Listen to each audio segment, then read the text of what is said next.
아니 분명 저한테 자격이 없더라도 된다고 했잖아요. 본인이 계약서랑 서약서까지 다 읽어보고 사인까지 해놓고 이러면 안 되죠.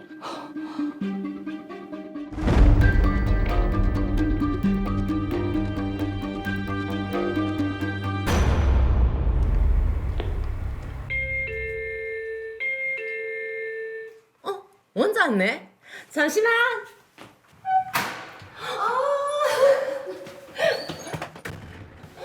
야, 이게 얼마만이고? 그러게, 네 서울로 이사하고 나서 한 2, 3년 됐나? 아무튼 반갑다. 어서 들어가서 앉자.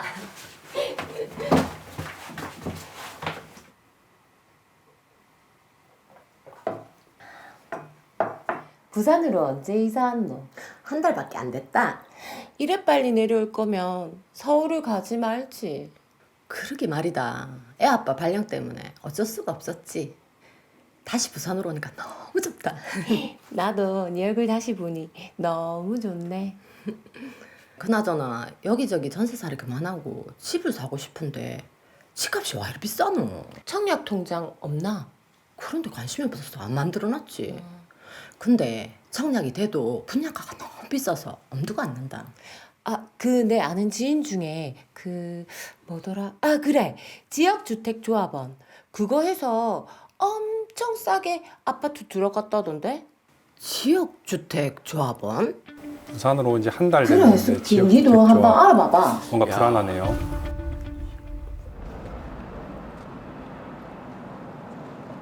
안녕하세요 사모님. 요거 한번 읽어보세요. A구역 아시죠? 거기 대규모 아파트 단지가 들어설 계획인데 조합원 모집 중이거든요. 조합원이요? 네, 지역주택조합이라고 들어보셨죠? 네. 관심이 있으시면 거기 적힌 사무실로 오셔서 상담 받아보세요. 싸게 내 집 마련할 수 있는 좋은 기회입니다. 어떻게 조합원들 많이 늘었습니까? 아직 모집 중입니다. 가입 조건 안 돼도 뭐 이미 세대 방식이 있으니까 잘 좀 해봅시다. 네, 알겠습니다. 저 조합원 가입 상담 받으러 왔는데요. 아, 며칠 전에 길에서. 안녕하세요. 앉으세요. 저희 조합에 들어오시려고요. 상담 한번 받아보려고요. 잘 오셨습니다. 지역주택조합이라는 게 별로 어려운 게 아니고요. 쉽게 말해서 아파트 공동구매랑 같은 개념입니다. 조합원이 되면 업무 대행비 분담금을 내야 하지만 그래도 조합원들은 청약통장 필요 없이 분양받을 수 있죠. 그리고 일반 아파트 대비 10에서 15% 저렴하게 구입할 수 있습니다. 전매 제한도 없고. 10에서 15%나요? 그럼요. 자격 조건 같은 건 없습니까? 별로 까다롭지 않습니다. 나는 안 되는 것 같은데.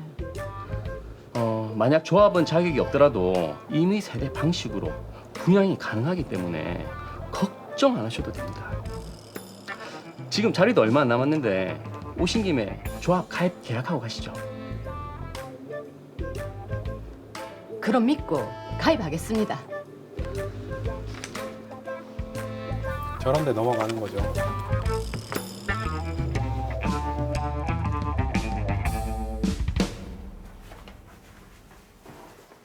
국토부? 국토부에서 내한테 올 게 있나?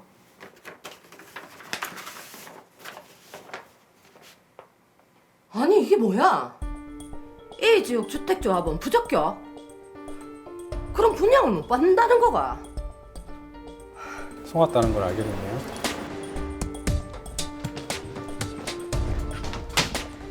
아니 저기요, 내가 조합원 부적격이라니요. 조합원 인정도 못 받고 아파트 분양도 못 받는데 분명 계약할 때 자격이 없더라도 괜찮다고 했잖아요. 홍보비다 부담금까지 다 성실히 냈는데 그냥 내가 낸 돈 다 돌려주세요. 계약할 때 조합원에 관해서 설명도 충분히 드렸고 여기 계약서 보시면 이로 인한 책임은 모두 본인이 감수하겠다 되어 있잖아요. 저한테 이러시면 안 되죠. 어디 가는데요? 이 계약 처음부터 말이 안 되는 거였네. 내 돈 내놔, 내 돈! 네, 그러게요. 요즘 참 집값이 많이 오르면서 내 이름으로 된 내 집 언제 마련할 수 있을까 고민하시는 분들 참 많죠. 그런 분들에게 이 지역주택조합은 아주 솔깃한 제안일 것 같아요. 그렇죠. 일단 어떤 내용인지 사건부터 정리를 한번 해보겠습니다. 예. 사건 의뢰인인 김숙희 씨는 남편의 직장 때문에 서울에서 살다가 부산으로 이사 온 지 한 달 정도 됐습니다. 김숙희 씨의 꿈도 내 집 마련인데 높은 집값으로 고민이 상당히 많습니다. 예. 그러던 중에 A 지역주택조합에서 조합원을 모집한다라는 걸 알게 됐고 조합에 가입해서 업무 대행비, 조합원 분담금 등을 내게 됩니다. 네. 그런데 어느 날 국토부로부터 A 지역주택조합원 부적격 통보를 받게 됩니다.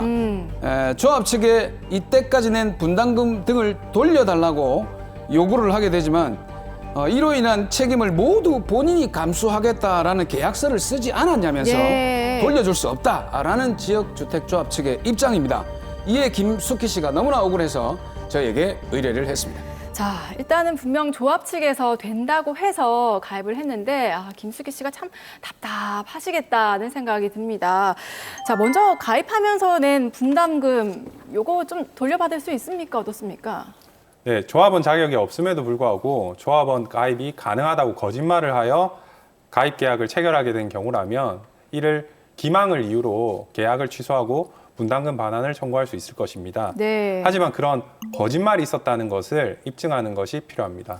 하지만 그 상황을 보면요, 자격이 없어도 가입을 할 수 있다라는 이런 내용을 녹음을 하거나 계약서를 쓴 게 아니기 때문에 입증하기가 쉽지 않을 것 같은데요. 네, 거짓말이 있었다는 것을 입증하기가 쉽지가 않습니다. 예. 조합원 가입 계약을 할 때에는 당장 내일 새 아파트가 생길 수 있다는 기대감이 있을 때인데 그때 광고나 확약에 대한 서류를 받아서 보관을 하고 있는다든지 혹시라도 잘못될 경우를 대비해서 대화나 통화를 녹취해 둔다든지 하는 것이 쉽지가 않기 때문입니다. 예.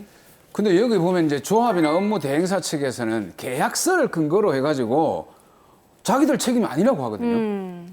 네, 그렇습니다. 조합원 자격이 없어도 조합원이 되는 것에 아무런 문제가 없다는 등의 거짓말을 하는 경우 그건 말로만 하기 때문에 나중에 문제가 되었을 때 그런 말을 했었다는 사실을 입증하기가 쉽지가 않습니다. 네. 게다가 보통 계약서에는 조합원 자격에 관한 설명을 충분히 들었고 이로 인한 책임을 모두 본인이 감수하겠다는 내용이 깨알 같은 글씨로 적혀 있고 네. 또 잘 설명 들었음, 모든 내용을 확인하였음이라는 글을 쓰라고 하여 쓰게 되는데 네. 이런 문구가 추후에 문제가 되는 것입니다. 이게 정말 뭐 돋보기를 가지고 다녀야 되나요? 그러니까. 깨알 같은 글씨가 항상 문제가 되네요. 네, 그렇죠. 이때 조합 측에 나도 된다고 설명하지 않았느냐라고 하면 조합 측에서는 아까 사례처럼 내가 언제 그랬느냐라고 하면서 계약서를 제시하는데 이 때문에 분쟁이 많이 발생하고 네. 피해자도 많이 발생하고 있는 것입니다. 정말 계약서는요, 좌측 상단에서부터 우측 하단까지 정말 수능 문제 풀듯이 네. 꼼꼼하게 읽어봐야겠다는 걸 다시 한번 느낍니다. 우선은 지역주택조합이라는 게 정확하게 어떤 건지 좀 정의를 하고 갔으면 좋겠거든요.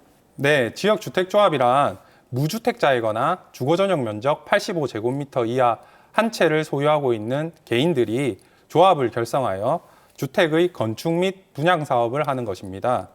일반적인 아파트 청약과 달리 청약 통장이 필요 없고 청약 순위와 관계없이 조합에 가입할 수 있습니다. 네. 그리고 일반 분양 주택보다 가격이 저렴한 경우가 많습니다. 그러니까 이게 이제 평생이 내 집 마련이 꿈인 사람들 입장에서는 아주 귀가 솔깃할 수 있는 그런 유혹이거든요. 그렇죠. 근데 이제 이분 같은 경우에는 조합원 부적격 통보를 받았단 말이에요. 그렇다면 자격이 있다는 얘기인데 지역주택조합원에 자격이 있습니까? 지역주택조합은 조합 설립인가 신청일을 기준으로 6개월 전부터 해당 지역에서 주민등록상 거주하고 있어야 하고 전용 면적 85제곱미터 이하 1주택 혹은 무주택 세대의 세대주라는 자격 요건을 입주 예정일까지 유지해야 합니다. 드라마 속에서 보면 김숙희 씨 같은 경우에는 이사한 지 한 달밖에 안 됐기 때문에 자격이 안 되는 거잖아요. 그런데 배도환 씨가 지역주택조합원의 자격이 없더라도 임의세대 방식으로 가입을 할 수 있다라고 했는데 임의세대 방식 이게 어떤 겁니까? 네, 지역주택조합이 새로 지은 아파트 중에 조합원에게 분양하고 남은 세대를 분양하는 것을 말하는데요. 네. 나머지 세대가 30세대 이상일 경우에는 모집 공고 승인을 받아서 일반 분양을 해야 되기 때문에 남은 세대가 30세대 미만인 경우에만 임의 분양을 할 수 있습니다. 네. 현실적으로 30세대 미만인 경우가 많지는 않습니다. 그러니까요. 이게 그렇다면 이제 김숙희 씨 같은 경우에는 이 경우에도 해당이 안 된단 말이죠. 네, 그렇죠. 애초에 임의 분양이라는 것이 미분양이 난 경우를 전제로 하는 것이거든요. 만약 조합원 분양이 미분양이 나지 않는다면 임의 분양이라는 것도 불가능하게 됩니다. 야, 지금 김숙희 씨 보니까 안 되는 게 너무 많아요. 그러니까. 그렇다면 이런 경우에 법적으로 구제할 수 있는 방법은 없습니까? 네, 최근 주택법이 개정되어 지역주택조합의 경우 계약을 체결한 후 한 달 이내에 청약을 철회하면 낸 돈을 모두 돌려받을 수 있게 되었습니다. 하지만 그 적용 대상이 2020년 12월 11일 이후 신규로 조합원 모집 신고를 한 조합에 적용되게 되기 때문에 네. 그 피해자 구제에는 아직 미흡한 점이 많습니다. 2020년 12월 11일 이전에 하신 분들은 적용이 안 돼서 그러면 관련 좀 소송이 많을 것 같은데 그런 분들은 그럼 어떻게 좀 피해 구제를 받을 수가 있을까요? 네, 사안에 따라서 기망, 착오, 원시적 이행 불능 등을 주장하면서 소송을 하는 수밖에 없는데요. 네. 소송을 하기 전에 조합 측에게 이렇게까지 소송까지 불사하겠다라는 입장을 보이면서 합의를 시도해보는 방법도 좋은 방법이 될 것입니다. 그럼 보통 합의하는 확률이 어느 정도 됩니까? 합의를 잘 해주십니까? 그 변호사의 역량에 달려 있을 것 같은데요. 네. 합의가 잘 되는 경우도 있고 네. 안 되는 경우도 있습니다. 네, 사실 또 뉴스나 또 기사를 보면 피눈물로 바뀐 내 집 마련의 꿈이라고 해서 관련 분쟁들 심심찮게 볼 수가 있는데 현장에서도 이와 관련된 좀 의뢰들이 많이 들어오십니까? 네, 이 사건처럼 조합원 자격에 관해서 제대로 설명을 안 해주거나 자격이 안 되는데도 된다고 거짓말을 해서 가입 계약을 체결하였는데 네. 정작 조합원도 되지 못하고 아파트도 받지 못해서 소송을 하게 되는 경우가 상당히 많이 있습니다. 네. 또 지역주택조합은 조합 설립 인가를 받으려면 사업 예정 지역 내 80% 이상의 토지 사용 권한을 확보해야 하는데요. 이게 확보가 안 되었으면서도 마치 다 확보가 된 것처럼 거짓말을 해서 가입 계약을 체결하고 돈도 냈는데 알고 보니까 토지 확보도 안 되어 있고 네. 사업도 진행되지 않고 지지부진해서 소송을 하게 되는 경우도 있습니다. 이거는 확인해 볼 수 있는 방법이 없는 거죠. 구청을 통해서 지금까지 얼만큼 확보가 되어 있는지 예. 문의를 해볼 수가 있는데 네. 그 구청에서 확보하고 있는 것과 지금 조합에서 확보하고 있는 게 좀 달라서 구청에서는 60% 확보되어 있다라고 네. 신고가 되어 있지만 지금까지 구청에 신고한 이후에 20% 정도 더 확보해서 지금 80%가 되어 있다. 이런 식으로 거짓말을 하는 것이죠. 아, 이제 얘기를 듣고 보니까 지역주택조합이 상당히 위험성을 좀 많이 가지고 있는 것 같은데 그러니까요. 이제 구체적으로 얘기했을 때 어떤 위험성들이 있는지 우리 오동준 변호사님 좀 설명을 좀 해주시죠. 네, 지역주택조합과 관련하여 보통 문제가 되는 점은 사업의 진행이 지지부진하면서 사업이 계속해서 지연되는 경우가 많다는 것과 결과적으로 사업이 실패로 돌아가는 경우도 상당수 있다는 것입니다. 예, 변호사님 그렇다고 해서 꼭 지역주택조합이 실패만 있는 경우는 아니잖아요. 뭐 성공을 해서 내 집 마련을 하시는 분도 계시다고 들었는데 그럼 이거 가입을 할 때 좀 어떤 것들을 챙겨보면 좋을까요? 네, 우선 지역주택조합은 조합원 스스로가 건축주가 되는 셈입니다. 네. 그래서 사업에 수익이 발생하면 그걸 나눠 가지지만 손실이 발생해도 분담해야 된다는 것을 명심하셔야겠습니다. 아, 그러니까 이익도 같이, 손해도 같이 그럼 명심을 해야 되겠네 보니까. 네, 그렇습니다. 그래서 이 지역주택조합에 조합원으로 가입하기 전에 가장 중요하게 좀 점검하셔야 될 사항 일단 두 가지를 말씀드리면 첫 번째로는 조합원 가입 계약서나 조합 규약에 조합원에게 불리한 내용은 없는지를 잘 살펴보셔야 됩니다. 예를 들어 모든 비용을 정산하고 남은 경우에 그 수익은 업무 대행사가 가져가고 이것에 대해서 조합원들은 이의 제기를 일체하지 않겠다. 이런 조항이 있을 수가 있고요. 네. 그다음에 조합원 가입 이전에, 즉 조합이 설립되기도 전에 조합추진위원회 단계에서 처리했던 모든 사항을 승계를 하겠다. 이런 조항이 있을 수도 있습니다. 그런데 이제 이런 조항들이 있음에도 불구하고 가입할 것인지 말 것인지 여부를 신중하게 판단하셔야 됩니다. 또한 아까 사례에서도 이게 지금 사실 중요한 것인데 임의 탈퇴가 가능한 것인지 만약에 임의 탈퇴를 한다라고 하면 내가 냈던 돈은 언제까지 얼마만큼 돌려받을 수 있을 것인지 이런 것들도 다 서류에 나와 있으니까 꼼꼼히 확인하시는 게 필요하겠습니다. 네, 첫 번째가 계약서에 조합원에게 불리한 내용이 있는지 또 이미 탈퇴는 가능한지 낸 돈은 돌려받을 수 있는지 한번 체크해 보라고 하셨고 두 번째로 그럼 어떤 거 살펴볼 수 있을까요?